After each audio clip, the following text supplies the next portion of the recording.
154,2 Kompres Radio. Hai Komunikan, selamat datang nih di Monolog bersama saya Aryan Raka Ramadan, mahasiswa Ilmu Komunikasi angkatan 2018, minor Broadcasting Journalism. Nah, episode kali ini nih saya akan membawakan tema yaitu teknologi. Kita akan membahas teknologi masa depan yang sudah ada di masa kini. Seperti yang kita ketahui, saat ini sudah masuk ke zaman digitalisasi yang pastinya sudah modern. Sedikit kita tarik mundur nih. Teknologi di Indonesia, khususnya untuk informasi dan komunikasi, itu yang pertama adalah radio pada tahun 1925 yang bernama Bataviase Radio Vereniging dengan lokasi di Batavia atau saat ini kita bisa sebut Jakarta. Nah, kemudian barulah nih munculnya televisi dengan stasiun televisi pertama di Indonesia, yaitu Televisi Republik Indonesia atau yang biasa kita kenal itu TVRI, dengan siaran pertamanya tentang peringatan Hari Kemerdekaan Republik Indonesia dari halaman Istana Merdeka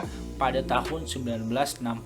Nah, mulai nih dari tahun 63 hingga 1976, RRI ini menyebarkan stasiun televisinya ke berbagai kota untuk menjangkau masyarakat. Lalu lahirlah satelit pertamanya yang bernama satelit Palapa, yang merupakan satelit telekomunikasi geostasioner Indonesia yang membuat siaran menjadi lebih bagus pastinya. Setelah itu mulai muncul televisi swasta pada tahun 1989, barulah internet masuk nih ke Indonesia pada tahun 1988 dan mulai dirasakan atau digunakan oleh masyarakat secara luas pada tahun 1990 hingga saat ini. Nah, komunikan, walaupun bukan zamannya nih, tapi kebayang ya betapa majunya teknologi khususnya informasi dan komunikasi yang ada di Indonesia. Lalu bagaimana dengan teknologi lain di masa depan yang ternyata sudah di masa ini? Yuk kita bahas. Yang pertama yaitu smartphone dengan layar fleksibel. Nah, smartphone masa depan tuh gimana sih bentuknya? Dalam bayangan kita pastinya seperti smartphone yang bisa dilipat dan smartphone hologram dan juga sebagainya. Nah, saat ini yang sudah diterapkan yaitu smartphone dengan layar yang dapat dilipat atau fleksibel, atau istilahnya bisa kita tekak-tekuk gitu. Nah, ini adalah inovasi teknologi masa depan yang sudah diterapkan dan sudah tercapai. Bahkan sudah banyak nih produsen-produsen dari smartphone terkenal yang kita tahu yaitu Samsung dan Huawei. Mereka sudah melakukan percobaan atau merealisasikan teknologi ini. Nah, sebenarnya kelebihan dari smartphone layar fleksibel itu apa sih? Nah, kelebihannya itu layarnya cenderung lebih tipis, sehingga membuat smartphone bobotnya menjadi lebih ringan dan juga tahanan layarnya lebih baik dibandingkan dengan layar smartphone yang kaku. Dengan spesifikasi tersebut, pastinya harga yang dibanderol lebih tinggi dari smartphone lainnya. Yang kedua yaitu sneakers pintar. Bisa kita lihat namanya bahwa ini adalah sepatu dengan teknologi yang canggih. Nah, mungkin para komunikan bertanya-tanya nih, kok sepatu doang sampai dibuat canggih sih? Kan ujung-ujungnya diinjak-injak juga. Jangan salah nih komunikan.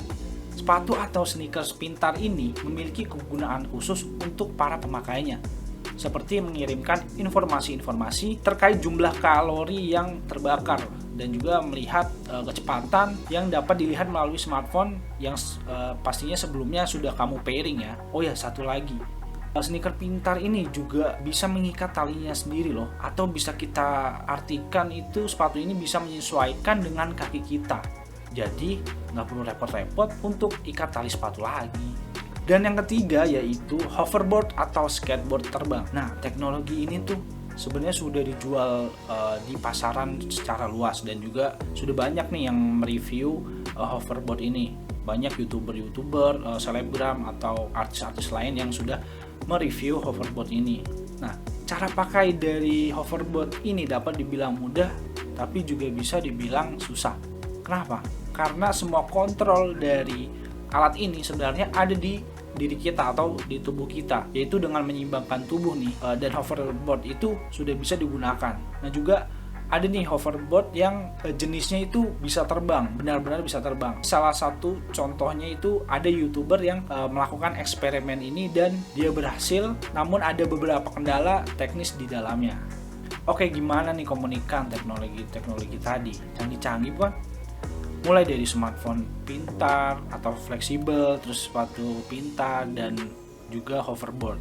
Nah, semua itu hanya salah 3 dari banyaknya teknologi-teknologi masa depan. Dan teknologi tersebut pastinya dapat dikembangkan kembali tentunya. Nah, menurut Komunikan sendiri nih, teknologi masa depan apa sih yang menjadi favorit Komunikan? Mungkin Komunikan bisa ditulis komentar di kolom di bawah ya. Terus jangan lupa like, share ke teman-teman kalian, subscribe channel ini dan nyalakan loncengnya agar Komunikan tahu nih video terbaru yang menarik dari kita. Sampai jumpa di episode selanjutnya. Bye Komunikan.